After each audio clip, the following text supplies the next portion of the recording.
Might catch something in the background, you never know. Alright everyone, it's Fernando here. I do have a special guest, Amy. We're here at the Mineola, Texas area for the Paranormal Con and the overnight ghost hunts. We are currently at the train station, Mineola train station. I'm sorry, what was it called? This is the Mineola Train Depot. Mineola Train Depot, where we've just had amazing experiences with not just a REM pod, but another device, a wonderful device I'm seeing for the first time. What was it called again? It's called a periscope. A periscope. It measures static electricity. Interesting. If you've heard of the Jefferson Hotel in Jefferson, Yes. the owners there, they make those. They have a company called Paranologies, and that's one of the items they sell. We're gonna have to get one of those guys because it was made. The ghost here, the resident ghost, a little girl named Jenny, was making it go off, and it was great stuff. Not only did it, REM pod is going off now. you can hear it right now, live, guys. It's going off. That is the ghost, and it's creating multiple This is colors. The REM pod, yes. Thank you, Jenny. Thank you, Jenny. Jenny, that's awesome. We appreciate knowing you're here. Can you step away from it? Jenny, can you go to the blue light behind that? This is great, guys. Right during an interview, we had a ghost say hello as well.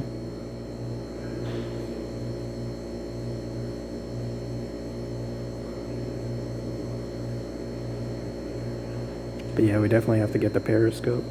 But I met Amy 2 years ago. It was over at, was it Tyler? It's Tyler.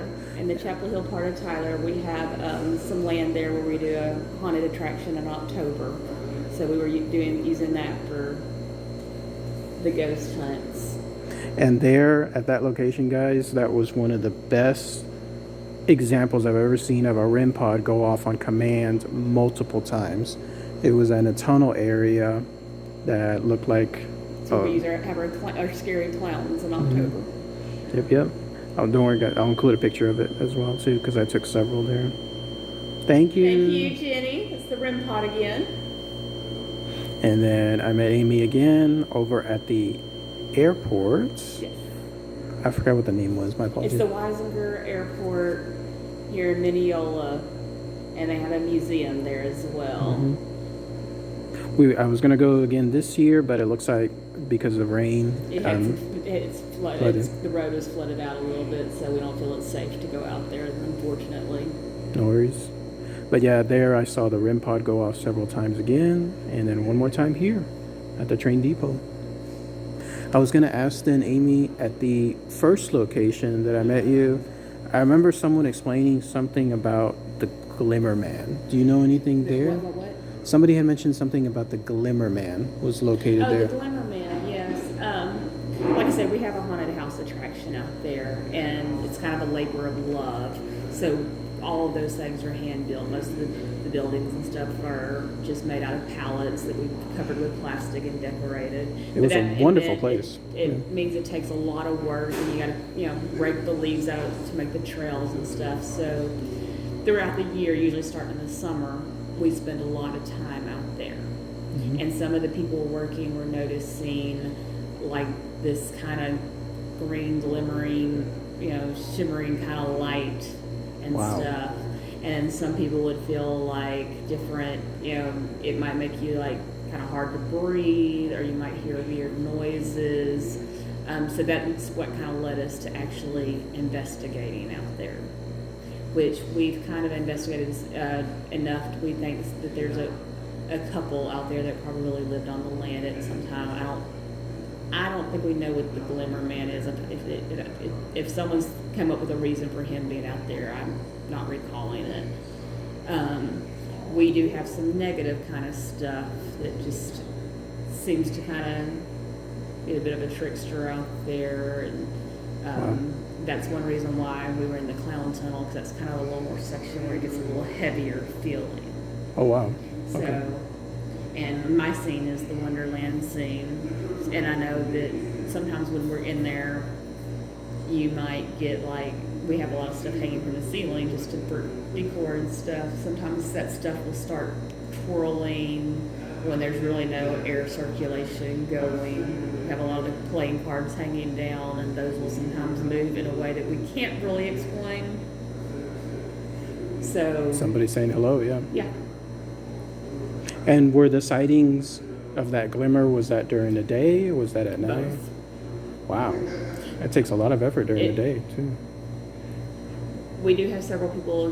Most of the people that work out there are paranormal people too, so they might be a little bit more susceptible to seeing stuff, who's more comfortable or more sensitive. So, but like I said, and I think it'll happen a lot of times if you're having to be by yourself. No one else is around. Like, I haven't really experienced that, but I'm not super sensitive. I don't see a lot. Gotcha. Sometimes I will feel things, but I don't really see things. But I have bad eyes, and I don't know that I pay enough attention. It's the same here. A lot of people on my team are really sensitive, and then with me, it's four walls. Yes. Like, it just doesn't happen for some reason. I balance out the two by being the skeptical one. And some people will be like, I heard a noise, that's got to be paranormal. And I'm like, calm down. So I think it helps to have both types. So you can kind of see, people think there's something, and then people like me can go try to debunk it. So. And then myself and Amy have something in common. We've both been to the Magnolia Hotel. You were just mentioning one of the best pieces of evidence there with the flashlight, yes? Downstairs, they were talking to Mr. Campbell, I believe is his name, and they had the flashlight where you just kind of twist it, and so it's just barely off, and that would go, they would ask a question, and it would go full blast on, and then back completely off. Mm-hmm. And it kept doing that, and it was definitely intelligent responses, and just the strength it must have taken for that flashlight to come on that bright and then completely off. It just kind of blew my mind.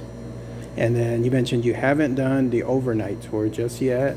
No, well, that one did go until like 2 or 3 in the morning, but no, at the time, it's been several years. I can't even remember how many years. It was pre-COVID. Since COVID, time just doesn't seem to quite make sense anymore. But like a B&B stay, right? Yeah, but no, I didn't get to stay overnight. We just hung out, but we were there for like many hours. But, Good. But I would love, that's on my bucket list, to go back. So I was fortunate enough to stay one time by myself Oh, that's amazing. on a B&B stay, so all the way until morning. Yeah.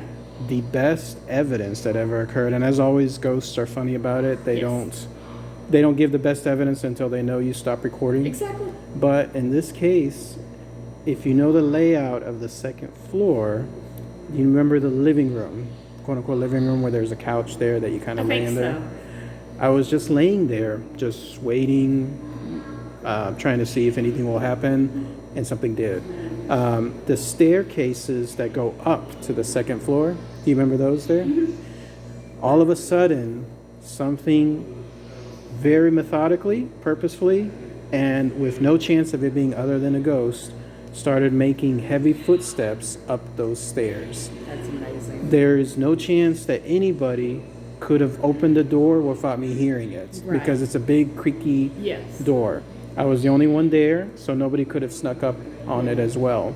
And something made maybe about 6 steps or so, heavy steps, definitely the steps of a man, a large set man, and I just didn't have enough time to record it on audio, nothing like that. Yeah. And then that was enough for me. I left. I left shortly afterward because Yeah, it you're was. pretty brave to be there by yourself. I even went to the murderer's room by myself, but I couldn't last too long there. It was enough for me. Was it just the feeling there? Yeah, there was a big sense of dread there, absolutely.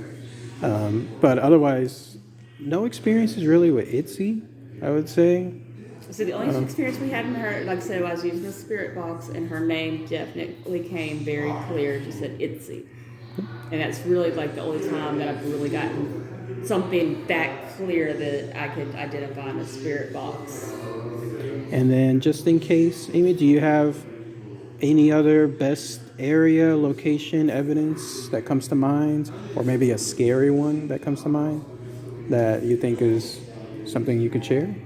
There's only been one time I have been truly scared on a ghost hunt, and there's an old mill in Jacksonville. It's not actually open to the public, so it's probably not a great idea to be out there.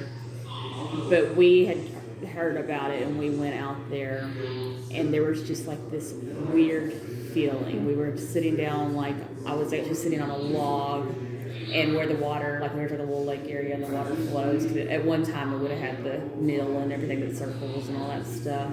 Yeah. And I was using the dowsing rods, and they kept trying to point behind me into the water.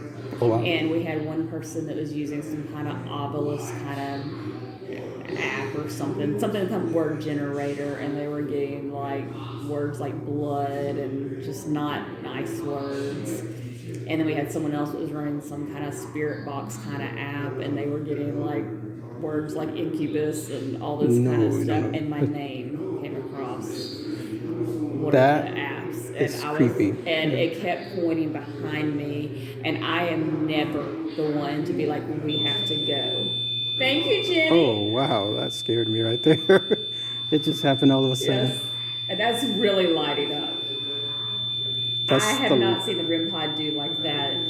That's in a the long loudest. time. Maybe. Thank you, Jenny. You can back away now. Thank you, sweetheart. Thank you, Jeannie. But yeah, I just had this feeling like we needed to go. I felt like something was actually interested in me, and I was like, no. You're getting all kinds of stuff going on. This is the first. I don't think I've seen the REM pod go off with this many lights since we were at Waverly. That's crazy. I mean, I've seen it go off, but not like this. I'm hearing it over there. I don't know if you remember Fernando here. Yes. But he came a couple years ago when we were out at the Haunt Land, and he still remembers how well the REM pod went off there. And I think tonight is beating that. It's going off a lot right now. It's not quite going off on command, but I mean, it's hitting all the lights.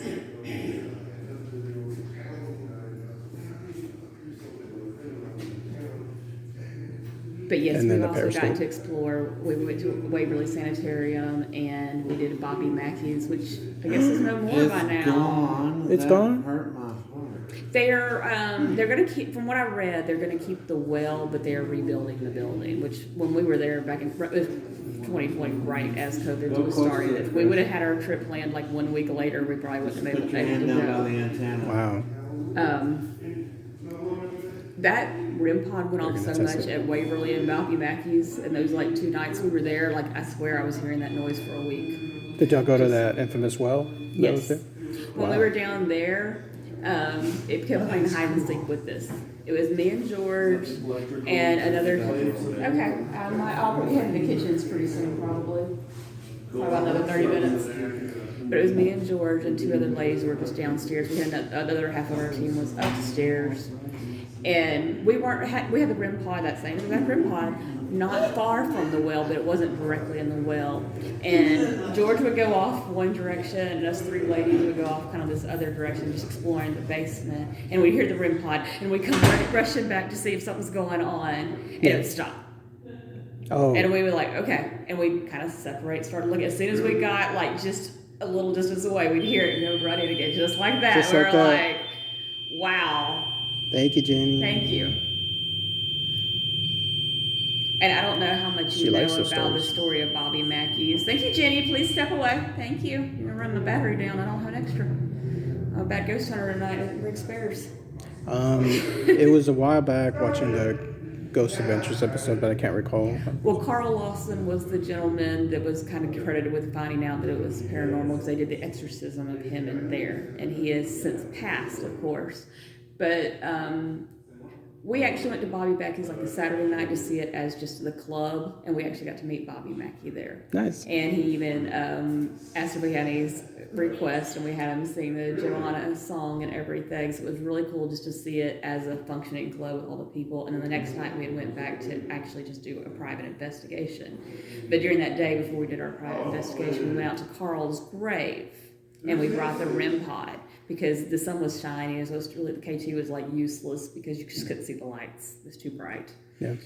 And we were able to kind of have a conversation with Carl using the REM pod Right there. right there on his grave. So Wow. that was pretty awesome. So that was one of the coolest experiences I've had. Like I said, me not being super sensitive, I have to kind of rely on the equipment, and I do love it when we have a sensitive person and the equipment will go off as they're sensing things. Yay! Thank you. You're making the temperature and the antenna go off. Will you please step away? Jenny, will you step away? Thank you. I'm gonna ask you one more time really nicely. Will you go touch the blue light? Do you see those little things sticking up in the air behind it? Will you touch that please for us? I know you have plenty of energy. We're seeing it. I'm gonna have to go here pretty soon, so if you could make that go off one more time for me, that would make me extremely happy. For me, my most scariest experience was actually in Tyler, at the place, I believe it was called the Warehouse. Was that The right? Terror Nights warehouse or Warehouse of Terror? Was it a haunted house at one time? It's a big building, and now it seems like it's a antique store. Oh, that warehouse. Okay, that's the other time I've been kind of scared. So it was the first year I was there for the Paranormal Con ever, and it looked like there was a group already, but they were in the way back, somewhere in the rooms doing something in terms of an investigation. And so I just walked in to the back door, and it was pitch black, but obviously with flashlight I could see somewhat, and that's where all the mannequins were. They were all there. Yeah. And walking amongst the mannequins, it was almost like there was this huge get out type feeling. It suddenly came like a giant wave, and that was enough for me. I was like, I'm out of here. I had no idea about the mannequins. I had no idea about their history. And then someone told me later on that the mannequins were known to move on their own. That's what I've heard. I was not there assigned that year to the Paracons. I was not there that night. I believe that was the year I was at the Goodman house. That was the house. The real beautiful big home. And it was amazing. Like on the inside they had little offices, but they were desks, and they were like a second floor, right? And there was like an attic or something. You're talking about the Longberger house, I bet. That's probably it, yeah. I'm sorry. And I might have been there. I can't remember, because I've been assigned there too now that we're talking about it, because I don't remember which year this was. But going back to the warehouse, I was there, I don't remember if it was the first or second time we ever investigated. I was still fairly new to actually the actual ghost investigating. And George decided to have like an experiment. And he used to have a driving tour in Tyler. Now we do walking tours in Mineola instead. But while we were sitting there, like in the main part where all the antiques were, the driving tour showed up. So we actually had a lot of people at one time. And George was like, let's just do an experiment.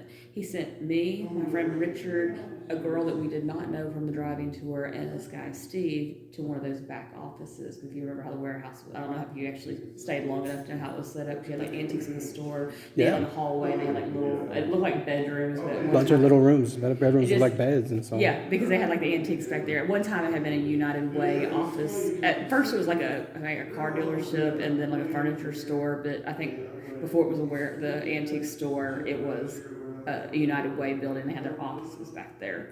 So we went into one room and it had like just the only thing it had was like a little couch on one side, and I think it had a desk, and they had the window. And the girl I didn't know, and I think Richard might have been sitting on the couch, and I think me and Steve were just sitting on the floor. And George was like, y'all just go to that back, see if y'all get an EVP or anything back there, and they were going to talk up front, and we were going to compare notes. We were back there, and we started hearing like these banging noises. It would have sounded like if someone was going into a kitchen and just opening a cabinet and shutting them, or rattling dishes, or something like. I mean, it was like loud, obnoxious noises. And like the K2 kept going off. This was, like I said, we didn't quite have the fancy equipment at that time. And it started just feeling heavy. And while I can't see anything, I literally felt like something was crawling in the hall towards us. Is that the little baby? I don't know what it was, But the girl that I did not know, she was practically hyperventilating on the couch. We were just feeling this intensity. And like I said, we were hearing noises. Wow. And we were only back there maybe 10 minutes. And then all of a sudden, George just comes bebopping back there like, hey, did y'all get anything? And we're like, oh my God, thank God you're here. They didn't hear any of the noises we heard. So it was just. It was like crazy. We heard it all. And I got scared because I started realizing we were trapped in that room. Because Wow. there was only the door to the hallway, and I felt like it was there between us and the rest of the group. And so unless I broke that window, there was no way Wow. out. And that's when I got like scared. I was like, I don't like this. And I knew it wasn't just me. Because like I said, the girl that we don't even know was like freaking out.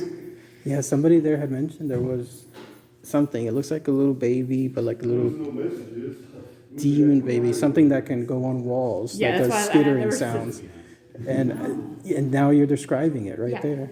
Oh, wow. And I think that was before we even really knew what it was back there. And I still don't know what it was back there. But I'm like, that's the only time I ever really felt trapped. And like I said, it was so weird because the people up front, the noises were obviously between us, didn't hear a thing. Wow. So it's like only we heard that. Which makes it even more special. It We've was, had that but happen like I in said, our I group, too. was actually, I really wanted to run. That's the only time, because I just felt so trapped. Anytime even like so we were like in Waverly, we were hearing all kinds of crazy stuff, but I didn't feel like that feeling like. You've been to Waverly? Yeah, that's when we went to Bobby Mackey's. We did That's a bucket Bobby list for me. Mackey's, and then we did Waverly the next night. We were at Waverly when it was a rainstorm, and that was kind of a crazy time. We went to the little, what they call that, the death chute or whatever, which really was, where they brought supplies in and out, but they did end up using it to kind of so that the residents didn't see the Wow. bodies coming out. We were investigating that, but when we went in, it was like kind of lightly raining. Thank you. That's just a small one, but thank you. It was just lightly raining, and we went in there, and George and like another person, they didn't want to walk all the way down. Me and this girl Betty, we went all the way down. Betty's super sensitive. Is that the one where there's shadows that come Yes. out? Okay, that's the hallway. Okay. Well, it's like I said, they call it the death chute because that's where they used it to get supplies in and out easier because they had a ramp you could just push up and down. They had like little stairs you could walk down alongside it, but it was just easier to push those carts. So it was called the body chute, not the death chute, the body chute. Because like I said, when people were dying so frequently, they would just bring them out that way so that people didn't have to see them going out the front door, because that's bad for morale. Yeah. But we were going to the bottom, and George and the other people up there, they were freaking out. Like they're like, "Girls, y'all gotta come back like right now." And we're like, "What are you talking about? We're not feeling anything." And like I said, I'm not sensitive, but the girl I was with was one of our most sensitive people we had. And we just kept going, and George was just freaking out. And finally, we were like, "Okay, fine, we'll come back up." And then we just walked all this freaking way down here, Yeah. and they were seeing something walk between us, like between them and us, and that's what was freaking them The out. shadows. And once we got back to the top, and the person that was with me that's super sensitive, she turned around and she could see them when she was at the top, but we did not see any of that when we were at the bottom. Wow. But then it sounded like it was pouring down rain outside, and those guys were ready to go. They were like, "No, we've seen enough. We need to go." But we're like, "It's pouring down rain now. Can we just wait a minute?" We opened that door. It was barely raining. It was like making it sound like it was raining that hard to try to keep us in Another there. strange sound phenomenon. Wow. So that was a cool experience. We had a good time. We were hearing like it sounded like doors being slammed shut. At one point in time, there was only there was 5 of us on one floor, and that place was massive. We had some other people on a different floor, but there's no way we could have heard them. Yeah. And the 3 of them kind of hung back, and again, it was me and Betty. We were walking a little bit ahead of time. All of a sudden, we heard like a woman scream. Our guys yelled up to us. They're like, "Hey, girls, are y'all okay?" We're like, "That wasn't us." Wow. So we were hearing crazy things. It was a Great really stuff. cool experience. Definitely, I want to visit it one of these days. I would love to go back. Awesome. Well, thank you so much, Thank Amy. you for Much visiting. appreciated. Remind me again where you come from. Isn't like Austin or something? Yes, Austin, and then most of my other group is a little bit further south, like Gonzales and Virginia, Texas. For the most part, yeah. Well, I'm glad that you make the trip up to come see us. Thank you so